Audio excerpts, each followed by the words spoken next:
siang Sobat Rasan-Rasan. Pada siang hari ini kita akan ngobrol lagi. Kali ini pembahasannya cukup menarik ya, yaitu terkait dengan promosi kesehatan di era Gen Z, seperti itu. Promkes digital dengan kearifan lokal. Tapi tetap ya, meskipun kita sekarang masyarakat muda itu masuknya generasi Z seperti itu ya sebutannya, atau ada lagi mungkin Gen Alpha begitu. Mungkin mereka itu yang lebih melek dengan teknologi saat ini, iya, digitalisasi seperti itu. Nah, kita akan membahas topik seputar itu. Kita akan ngobrol dengan narasumber kita yang tentunya ahli dalam bidangnya. Mbak mungkin ya, saya karena masih Mbak muda aja. Seperti itu. Mbak aja. Biar tetap awet muda. Iya betul. Kita kenalkan dulu. Silahkan Mbak. Baik, terima kasih Mbak Windang ya. Iya. Oke, perkenalkan, nama saya Diandresa Rahmayanti. Saya pengajar atau dosen ya di Universitas Respati Yogyakarta. Daily saya mengajar di Prodi Ilmu Komunikasi. Sebenarnya memang ini agak surprise ya Mbak, buat saya surprise banget karena memang pembahasan kita kan lebih kepada promosi kesehatannya ya. Iya, sementara kalau saya sebenarnya lebih kepada promosi digitalnya. Tapi no matter what alias nggak apa-apa kalau Gen Z bilang zaman sekarang ya, itu tuh ilmu kan berarti memang saling berkolaborasi. Semoga nanti saya bisa memberikan insight yang baru di dunia promosi kesehatan digital terkait dengan Gen Z. Iya. Kan masih generasi kita kan Gen iya, Z. Saya berharapnya seperti itu. Tapi kok kayaknya sudah masih deket ya, nggak terlalu jauh ya. Harus mengukuhkan diri supaya tidak ketinggalan zaman bahwa kita adalah generasi. Iya sih. Semangat. Oke. Para sobat rasan-rasan, menarik sekali kan untuk topik kita yang kita angkat pada hari ini. Jadi kita ketemu dengan Mbak Dian gitu ya. Dian, saya boleh menyapa ya. Dian, Mbak Dian. Cantik, masih muda. terbang. Awas hati-hati Mbak, jatuh nanti. Pinter lagi. Oke. Gini Mbak. Pada era saat ini itu kan kami khususnya yang bergerak di bidang promosi kesehatan itu kan juga dituntut ya sama masyarakat. Kalau kita masih berkutat dengan kita nyebar flyer, kemudian kita sosialisasi, datang ke kemana, itu kan kayaknya kita membuang banyak waktu seperti itu. Apalagi saat ini itu kan nyun sewu, maksudnya anak-anak muda kita itu kan mager gitu ya, maksudnya mager, jadinya mending buka HP aja, buka gadget aja, terus scroll kayak gitu, info terkini kayak gitu. Nah, kami juga ingin meningkatkan bahwa promosi kesehatan yang ada di dinas-dinas seperti ini itu gimana caranya untuk menarik perhatian masyarakat biar informasi kesehatan yang kami rasa itu penting untuk kami sampaikan ke masyarakat itu bisa tersampaikan dengan baik kemudian bisa diterima dengan baik, seperti itu. Seperti itu yang kami harapkan sebenarnya. Kira-kira mungkin bisa dijelaskan sama Mbak Dian gimana sih maksudnya sebenarnya perjalanan yang begitu berliku-liku ini dari zaman bahula yang tadinya cuma dengan wayang mungkin sekarang betul. Dengan proses digitalisasi, tapi saya sendiri juga berharap bahwa kita tidak meninggalkan budaya itu. Jadi tetap dengan kearifan lokal di mana kita berpijak seperti itu untuk mengemas itu semua. Gimana Mbak? Mungkin bisa dijelaskan ke kami harus seperti apa kami nanti? Saya mencoba menjawab ya Mbak ya. Sebelumnya berangkat dulu dari istilahnya kalau saya bilang sejarah yang sebelum-sebelumnya, yang sudah pernah terlaksana yang sebelum-sebelumnya. Bahwa kalau kita ngomongin khususnya promosi di bidang kesehatan ya Mbak ya, seperti yang sudah kita tahu, dulu waktu apa ya istilahnya belum COVID aja. Sebenarnya ini kan gelombang digital itu kan kita boleh bilang belum lama begitu, ya nggak sih? Betul. Gelombang digital itu disadari oleh masyarakat, istilahnya menjadi endemi di sekitar masyarakat itu kan karena kita dipaksa oleh sebuah kejadian luar biasa pada tahun 2019 menuju 2020 yaitu pandemi COVID. Nah, sebelumnya saya yakin bahwa kegiatan-kegiatan promosi tidak hanya promosi dalam kesehatan, promosi di semua bidang atau bahkan kita bisa bilang kegiatan-kegiatan zaman sebelum COVID itu kan memang dilakukan tidak digital, dilakukan masih sangat konvensional. Kalau kita ngomongin promosi kesehatan berarti ya dengan penyuluhan itu tadi ya Mbak ya, datang ke posyandu, ke ibu-ibu arisan, ya nggak sih Mbak? Dasawisma gitu ya, gitu ya, kan capek ya. Artinya butuh tax time, energi, tax money juga lebih banyak ya nggak sih? Sumber daya yang dikeluarkan akan menjadi lebih besar begitu.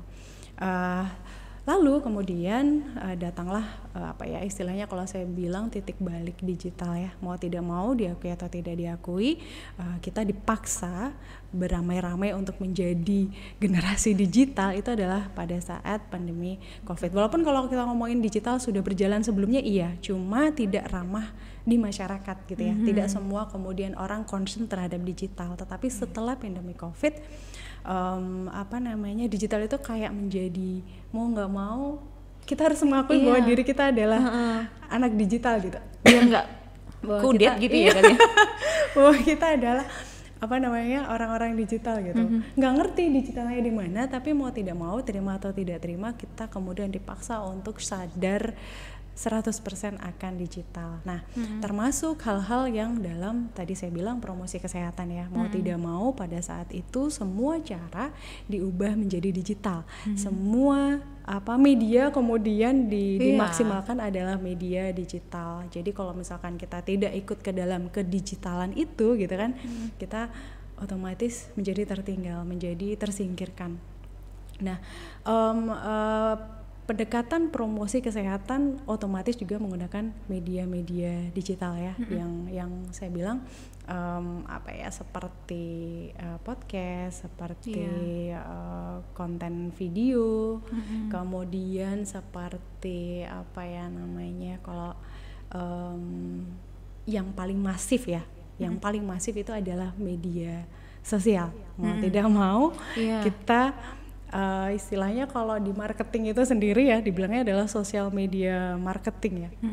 Jadi bagaimana memanfaatkan media sosial menjadi media yang efektif untuk memberikan informasi kepada masyarakat atau kepada audiens yang lebih luas.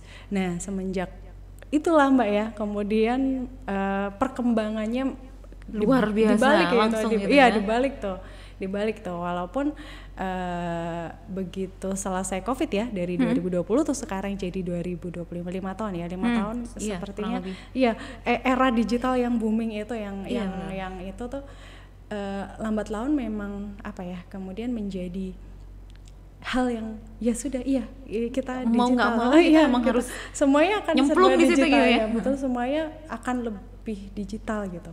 Artinya informasi yang kita buat automatically harus informasi digital. Media yang kita buat harus media digital karena saat ini kita sedang berhadapan dengan audiens digital, netizen yang digital gitu ya. Kalau nggak kayak gitu berarti kan kita nggak bisa ini ya. Kurang lebih sih kalau dibilang istilahnya history bagaimana sebelum digital dan kemudian setelah digital, kurang lebih seperti itu ya. Berarti kita ini sebenarnya kita nggak boleh terus pasrah atau gimana. Betul. Harus mengetahui dan relate dengan kondisi saat ini mau gitu, maksudnya mau kita dipaksa untuk belajar lagi dipaksa. Bagaimana cara membuat konten gitu ya. betul. Terus kemudian ini ya akhirnya istilah-istilah anak konten, kekinian, gitu, iya. anak digital itu kan jadi relate ya. Gitu. Tapi memang Mbak, kalau kita ngomongin soal informasi digital dengan informasi yang bentuknya mungkin tidak digital ya, atau informasi yang disampaikan secara digital, itu efeknya memang luar biasa sekali, sangat masif gitu. Iya, memang anak-anak SD aja sekarang itu scroll tanpa orang tuanya kadang-kadang belum ngasih informasi aja udah tahu duluan. Sehingga media-media yang kemudian seperti itu Mbak ya, yang masif ya, bayangkan ketika kita mengambil manfaatnya begitu, informasi yang bisa tersampaikan secara masif. Bayangkan kalau kemudian kita mau share informasi tentang campaign kesehatan tertentu misalkan ya, cuci tangan kah misalkan, benar. Yang paling mudah ya, yang paling mudah contohnya misalkan campaign bagaimana sih cara cuci tangan yang baik benar, gitu dan benar gitu kan. Berarti kan kalau kita menggunakan keuntungan atau manfaat dari digital itu yang kemudian informasi tersiar secara masif, automatically kita berpikirnya adalah oh ya udah, informasi tentang cuci tangan yang benar melalui media digital itu kan juga akan tersampaikan secara masif. Nah, itu sih ya betul, yang bisa kita ambil kalau kita ngomongin tentang apa sih yang kebaikannya digital sekarang ini gitu ya. Iya, karena juga menurut saya, maksudnya kan saya juga tadi ya Gen Z yang sudah agak kesana dikit kan. Kita gitu. Harus mengakui bahwa diri kita Gen Z. Saya menolak tidak diakui Gen Z. Ini dalam konteks ini iya kan agak kesana dikit itu mau, apa ya, apalagi kalau mungkin di pihak kalau swasta gitu ya, masyarakat itu langsung begitu ada perubahan seperti ini mereka berlomba-lomba bagaimana menarik masyarakat itu menyampaikan informasi apapun itu melalui medsos yang ada saat ini kan kayak gitu. Nah, berarti kan kita yang berada saat ini di dinas-dinas pemerintahan kan mau nggak mau kita nggak bisa, maksudnya melalui menggunakan media-media yang sudah konvensional kan kayak gitu. Harus kayak gini. Nah, itu suatu tantangan juga buat kami sebenarnya. Jadi tantangan itu ternyata ketika kita membuat konten secara digitalisasi itu juga menjadi lumayan nih tantangan buat kita yang tadinya sebelum COVID tadi 2019 itu masih dengan metode konvensional. Kemudian saat ini harus dituntut dengan media yang ada saat ini berbagai macam itu, dari Instagram ada, Twitter ada, YouTube ada, kan kayak gitu kan. Masif lagi banyak banget kayak gitu kan juga.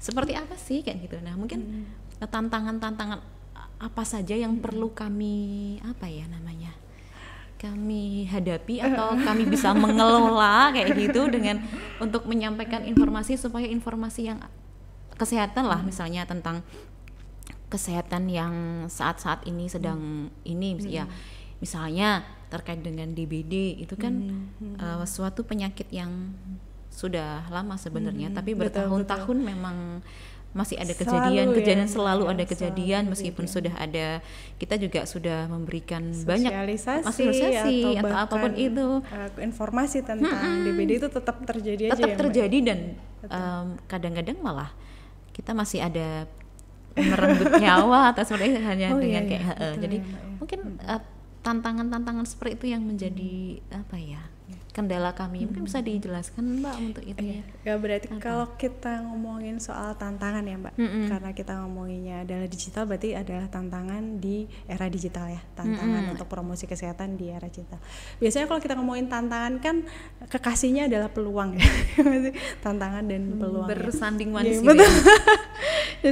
Coba saya tarik dulu, misalkan kita ngomongin dari digital ini kan pasti ada peluangnya juga ya, ada tantangan dan ada peluang. Bergerak dari peluangnya dulu.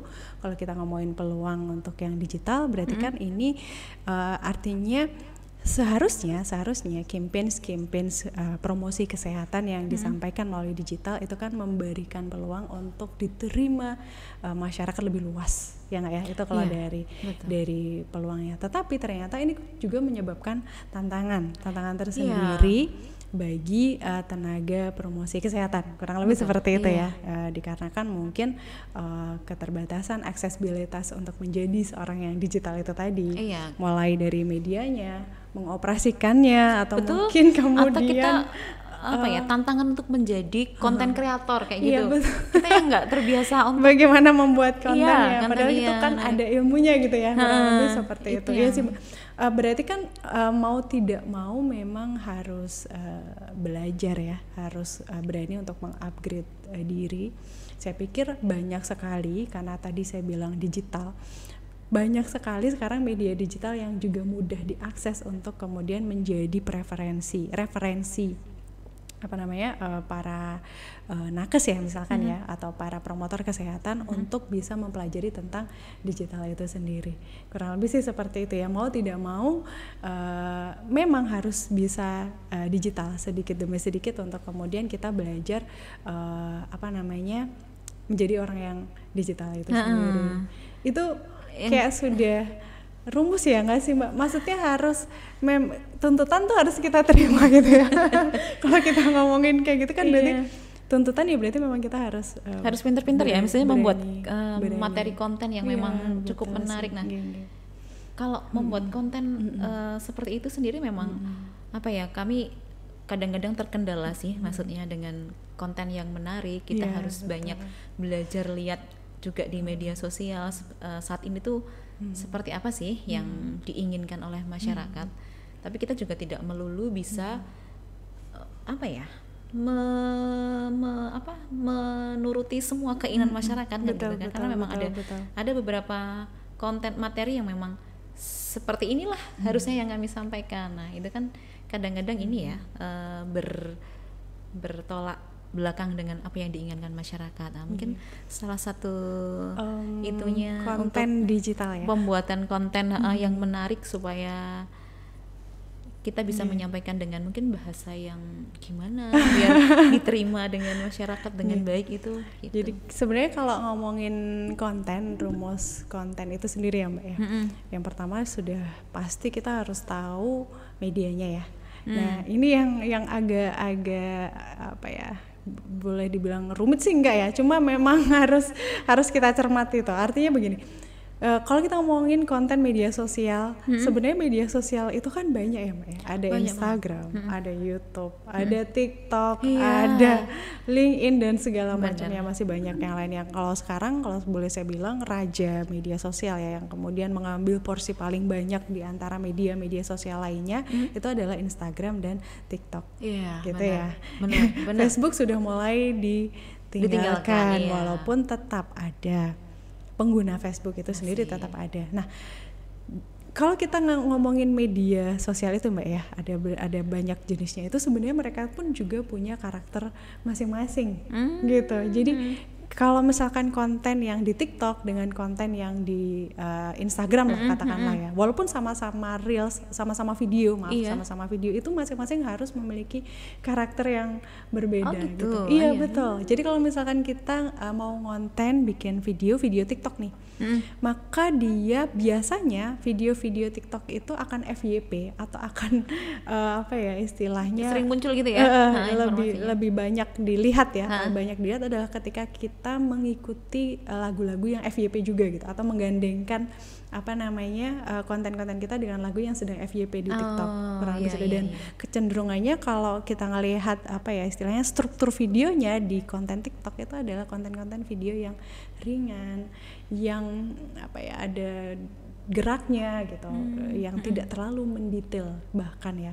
Tapi kalau misalkan kita ngomongin reels ya, video yang ada di Instagram itu kan kecenderungannya video yang dibuat untuk Instagram itu adalah video yang agak kalem, terus kemudian istilahnya kalau saya bilang mood videonya itu adalah mood video yang lebih resmi, terus kemudian konten isinya itu detail, lebih banyak, lebih terinci.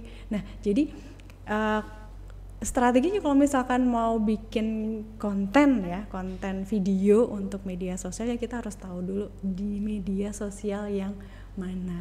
Bahkan ukurannya pun berbeda ya Mbak ya. Di Instagram dan di TikTok itu kan untuk durasinya durasinya berbeda ya. Kalau durasi itu 30 second sampai 60 second biasanya FYP. Kalau di luar atau di atas 60 second itu jarang banget yang FYP gitu. Kalau berarti kita juga harus pintar-pintar ya Mbak iya, ya, maksudnya kalau kita mau nyasar lewat TikTok nih, berarti mungkin video-video yang kita angkat, materi yang kita angkat cukup yang umum-umum saja, mungkin betul, kayak gitu, yang membuat namanya, penasaran mungkin betul, ya, betul, kayak gitu. apa ya, video-video yang ringan, yang bahagia gitu, happy gitu kan. Kalau di TikTok tuh moodnya mood yang riang gitu, mood yang memang bener-bener anak Gen Z banget gitu. Tapi kalau kita ngomongin Reels di Instagram, ya berarti kita sesuaikan ininya apa namanya jenis videonya. Boleh lah ya kita agak sedikit lebih menjurus lagi tentang materi yang akan kita sampaikan. Setelah media Mbak ya, setelah media yang nggak boleh ketinggalan ketika kita mau menyusun konten itu adalah audiensnya ya nggak sih? Jadi kita harus tahu dulu nih kita mau nge-share informasi ini ke siapa gitu. Apakah ke Gen Z ataukah ke gen yang sebelumnya gitu, milenial gitu misalkan. Itu kan berbeda kan ya, berbeda ya. Artinya bahasa sampai dengan media yang kita pilih kan juga harus menyesuaikan generasi yang kita tuju atau audiens yang kita tuju. Tidak mungkin kita menyampaikan informasi misalkan tentang demam berdarah DBD kepada usia orang tua gitu, kita menyampaikannya di TikTok itu kan berarti salah. Ya. Karena mereka tidak jarang ya pengguna TikTok. Iya betul, jarang ya. Walaupun ada ya, tetap ada yang kemudian saya bilang belanja gitu. Ituin ya, mantengin live-nya ya. Itu memang parah banget sih Mbak, murah-murah banget nih sih. Kalau di TikTok beneran deh, ya kan ya. Jadi ibu-ibu yang TikTokers banget itu kan memang dia. Memang dia adalah arahnya ke sana ya nggak sih, bukan tujuannya adalah untuk mencari informasi yang ini. Iya makanya. Memang kalau itu kan tantangan juga, berarti kan kalau kita mau bikin itu juga parah. Perlukah kita membuat 2 video, maksudnya satu materi dengan 2 video, maksudnya satu video untuk kita tayangkan di TikTok, satu video untuk kita tayangkan di Instagram. Sama kalau misalkan bikin tujuan kita adalah benar-benar untuk edukasi konten ya. Edukasi memang kalau kebanyakan kami edukasi tentang penyakit yang saat ini sedang marak atau perilaku hidup bersih dan sehat seperti apa, kan kayak gitu kita perlu menyampaikan. Idealnya setiap media sosial itu kita membuat video sesuai dengan karakteristik media sosialnya. Idealnya. Kadang-kadang memang harus kita terima bahwa di dunia ini tidak ada yang ideal. Ya kan sih Mbak? Iya, dunia tipu-tipu mungkin ya. Jadi kalau kita ngomongin idealnya, idealnya kalau kita misalkan videonya mau tayang di Instagram, kita akan sesuaikan moodnya dengan mood Reels atau video-video yang ada di Instagram. Tapi kalau misalkan di TikTok ya kita akan sesuaikan ukuran durasi sampai dengan mood videonya adalah mood video untuk yang di TikTok gitu kan ya. Berarti intinya adalah, saya potong sedikit. Intinya itu ketika kita membuat video harus tahu dulu yang pertama adalah sasaran yang akan kita sasar kan. Kemudian mau menggunakan medsos apa yang akan kita gunakan untuk melakukan edukasi itu gitu kan. Idealnya kan 2, tetapi itu tadi Mbak pada akhirnya memang banyak yang kemudian kita menggunakan video ini tayangnya harus di TikTok nih gitu misalkan. Tapi kita nggak apa-apa ketika misalkan video itu kemudian tayang juga di Instagram. Tapi memang kalau kita ngelihat reach-nya ya, misalkan kita analisis media sosialnya, jangkauannya, mulai dari impresinya, mulai dari engagement-nya, tetap akan tinggi di TikTok karena memang video itu dibuat tujuannya adalah untuk di TikTok. Di Instagram ketika misalkan kita nayangin video TikTok yang ada tulisannya TikTok aja ya, itu tuh udah kayak udah nggak bisa FYP gitu ya. udah pasti kayak udah nggak masuk deh gitu. Udah ini banget, moodnya udah beda banget gitu. Kurang lebih sih seperti itu. Itu adalah rumus perkontenan ya Mbak, walaupun sebenarnya masih banyak. Masih banyak. Kalau kita mau ngupas satu persatu kayaknya nggak mungkin ya waktu 1 jam ini untuk membahas itu. Kita masih butuh panjang banget waktunya. Selanjutnya nih kalau misalnya dari berbagai macam tantangan tadi, kemudian kita juga dituntut oleh masyarakat untuk menjadi seorang content creator, apalagi kami bergerak di bidang promosi kayak gitu kan, itu apakah sangat relate, apakah itu sangat berguna banget, efektif, apakah keefektifan itu sampai sebagaimana segimananya kalau kita menggunakan digitalisasi yang ada saat ini, medsos. jelas saya bilang jelas efektif ya, efektif Mbak ya, jelas daripada efektif kita ya. muter-muter ke jelas mana efektif gitu. ya. Tapi memang ini sih Mbak, apa ya, kalau saya boleh bilang digital itu memang sangat masif ya. Pengaruhnya juga sangat luar biasa, sangat accessible. Artinya apa? Artinya dimanapun kita bisa akses dunia digital ya, hanya dengan melalui genggaman tangan saja gitu kan. Satu genggaman kita bisa meraih dunia aja, ya betul. Itu kan kita udah apa namanya, kadang-kadang kita kalau scroll itu kan nggak sadar ya, nggak sadar. Iya. Bos waktu-waktu luang itu kan otomatis kayak kita udah kita ambil gitu ya nggak sih, gitu kita nggak sadar itu kita buka apa aja gitu. Apa namanya, kayak lebih baik ketinggalan dompet daripada ketinggalan handphone gitu. Betul, ya nggak sih, lebih baik apa namanya akses handphone gitu daripada ngomong sama temennya, ya nggak sih? Kadang sama dong, gitu iya dong. Nanti kita sama kayak gitu ya, kita kan lebih banyak ya. Sehingga itu kan menjadi salah satu faktor ya yang bisa bilang bahwa konten-konten yang kita spread atau kita share di media sosial ataupun di media digital itu memiliki pengaruh yang luar biasa. Melihat kecenderungan atau melihat apa namanya gaya lifestyle kita tuh memang sudah akses media digital itu sangat mudah gitu. Sehingga kalau saya bilang efektif atau enggak itu sangat efektif sekali ya. Sangat efektif untuk saat ini ya. Tergantung walaupun ada faktor-faktor lain, misalkan tergantung dari jenis campaign-nya ya. Kalau saya bilang misalkan dipengaruhi juga dengan isi kontennya mau seperti apa, tujuan campaign-nya bagaimana. Tetapi sejauh ini efektivitas digital itu untuk campaigns, untuk spread informasi number one deh gitu. Menggunakan lagu-lagu yang viral saat ini juga diperbolehkan kali ya? Iya, betul sangat harus Mbak. Oh harus malahan ya? Karena apa ya, menggunakan itu kan viral ya, otomatis kalau viral itu kan akan remind di otak kita terus informasi itu kemudian akan terekam terus gitu. Saya suka banget ngelihat kalau konten podcast digital ini, boleh sebut merek kan ya Mbak ya? Itu misalkan adalah konten podcastnya Dr. Tirta ya, dia yang apa namanya ngadain tanya jawab seputar versi hoax dan enggaknya fakta-fakta kesehatan itu Mbak. Itu kan sangat begitu nancep aja gitu. Ketika dia ngomongin misalkan nih kerokan itu boleh nggak sih kayak gitu itu tuh dibahas sama dia tuh kayak udah gitu ya gitu, nancep aja gitu. Sehari-hari aja ya, maksudnya topiknya juga yang ada di depan kita gitu. Jadi kalau sedahsyat itu digital itu gitu. Oke. Apalagi sekarang Gen Z itu memang lifestyle-nya adalah ya udah lifestyle digital. Nggak bisa lepas dari itu. Nggak bisa, mereka mau olahraga nyetalnya juga digital. Iya nggak sih? Mereka mau nongkrong juga ngonten digital gitu. Jadi kalau campaign dengan media digital so far sangat efektif ya.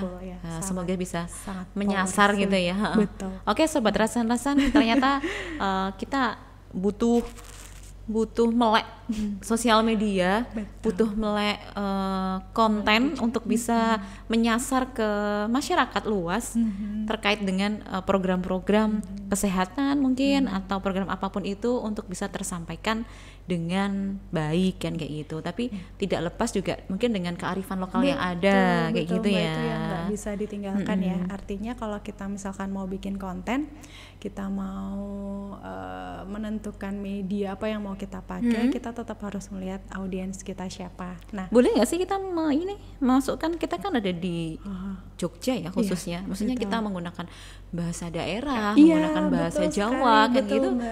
Bisa nggak sih?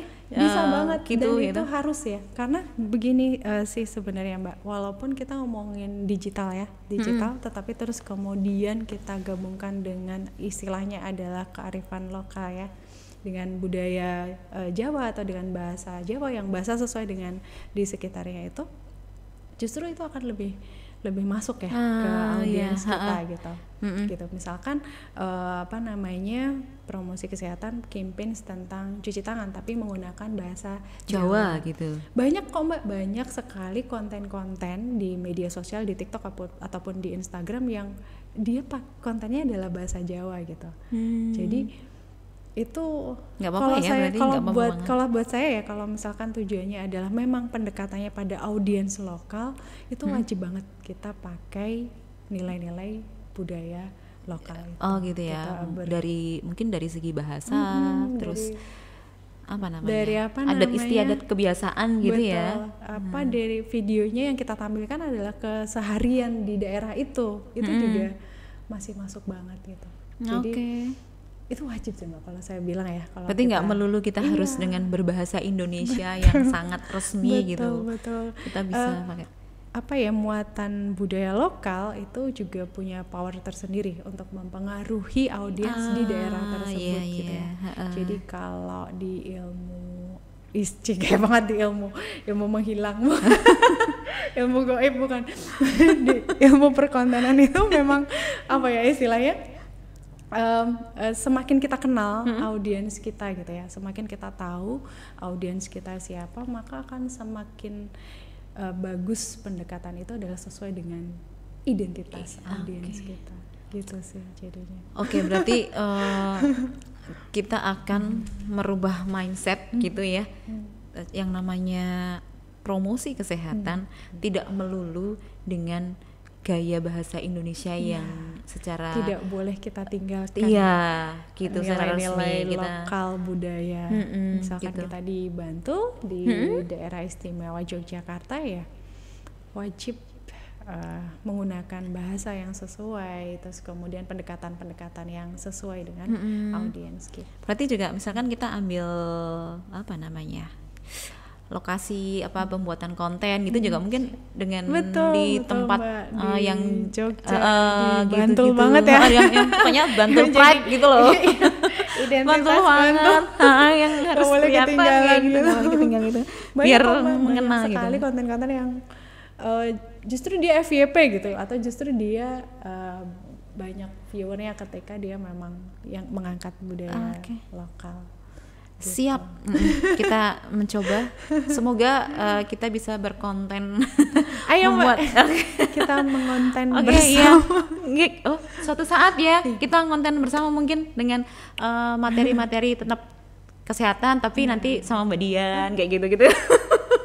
Dengan biar ini asik. Udah ada satu kesempatan sobat rasan-rasan, kita akan nantikan kolaborasi kita selanjutnya.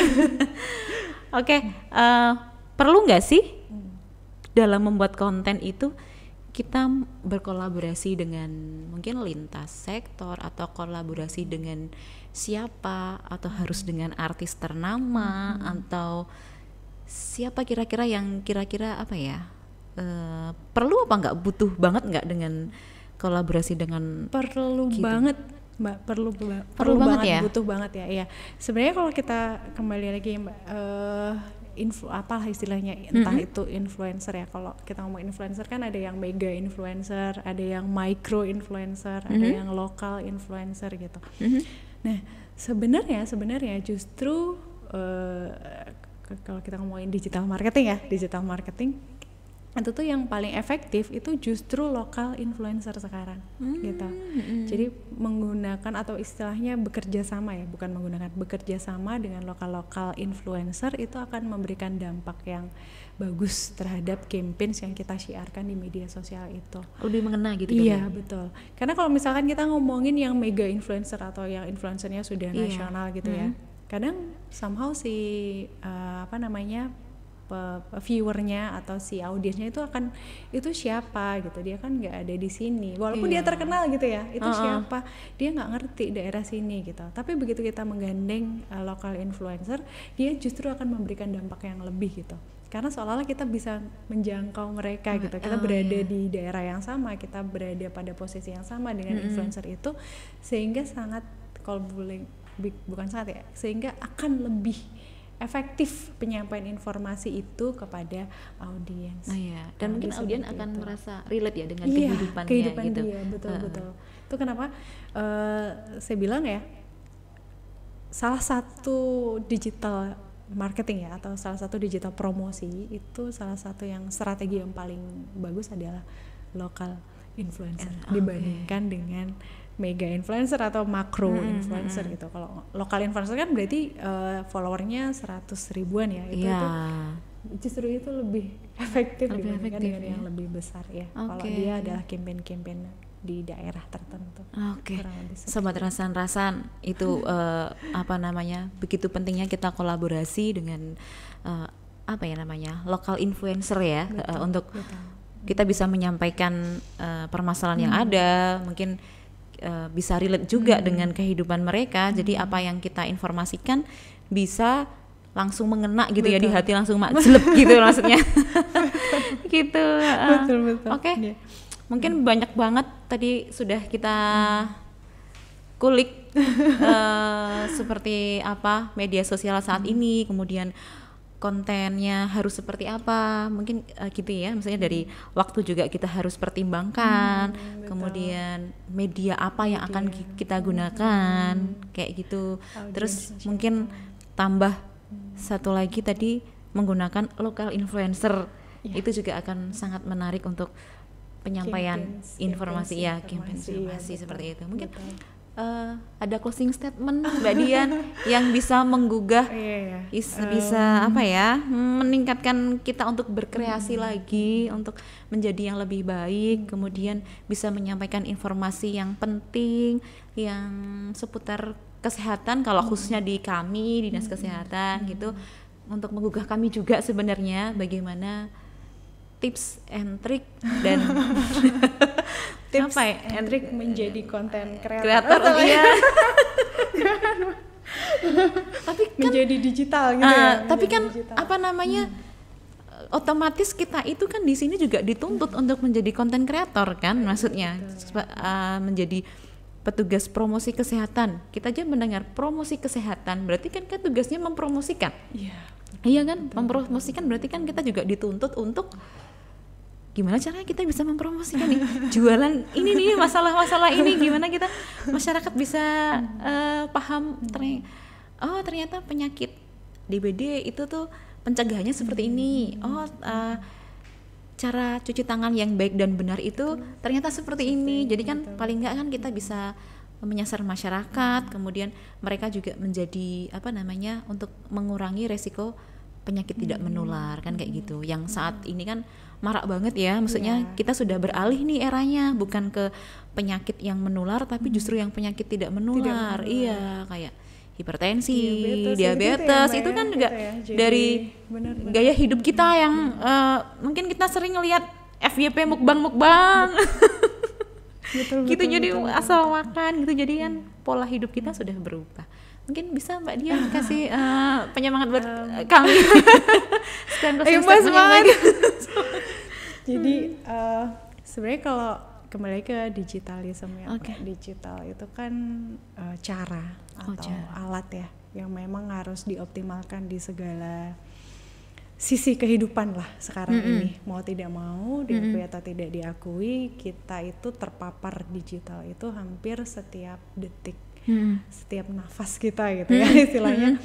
Mau tidak mau kita akan terpapar digital. Nah ya karena digital itu harusnya kita bisa mengambil manfaat atau sisi positifnya gitu ya. Walaupun kalau kita ngomongin sisi negatifnya banyak sebenarnya, tetapi kembali lagi kepada kita bagaimana kita sebagai tenaga promosi kesehatan misalkan ya memanfaatkan kebaikan atau memanfaatkan peluang dari digital itu menjadi lebih maksimal ya. Misalkan mulai dari dengan digital kita bisa share informasi seluas-luasnya. Dengan digital kita bisa menjangkau audiens lebih luas lagi gitu ya. Kemudian dengan digital kita bisa menciptakan konten-konten atau istilahnya video-video yang berkualitas gitu ya, yang langsung memberikan pengaruh kepada audiens. Kalau menurut saya itu sih. Tambah lagi misalkan tadi ya kita ngaitin dengan local pride atau budaya lokal, itu nggak boleh ditinggalkan juga gitu. Walaupun kita sama digital, tapi lagi-lagi kita harus kembali kepada istilahnya budaya aslinya, budaya kita ya. Budaya kita adalah sebagai soul atau sebagai jiwa kita di situ. Jadi gunakanlah atau manfaatkanlah digital dengan seluas-luasnya, tapi jangan lupa bahwa budaya lokal itu adalah jiwa kita gitu. Kurang lebih seperti itu sih. Sangat susit. Dalam sekali sobat rasan-rasan. Kenapa begitu? Sebagaimanapun konten kita ya, sebagaimanapun konten kesehatan kita gitu, sebagaimanapun konten promosi kesehatan kita, balik lagi karena audiens kita adalah misalkan masyarakat Bantul dan sekitarnya, to be proud of Bantulism. Tadi apa Mbak? Kata kuncinya berarti digital adalah alat atau media. Kemudian budaya adalah jiwa. Amazing sekali pada siang hari ini. Saya grogi ngomongnya. Sangat dalam, sobat rasan-rasan, begitu menariknya. Kita memang harus melek budaya saat ini, melek digital saat ini dengan sosial media yang begitu luar biasa banyaknya. Kita tidak boleh ketinggalan, tapi dengan tanda petik harus yang benar-benar baik ya, maksudnya jangan terus kita menyalahgunakan media sosial yang ada saat ini untuk kegiatan yang tidak baik seperti itu.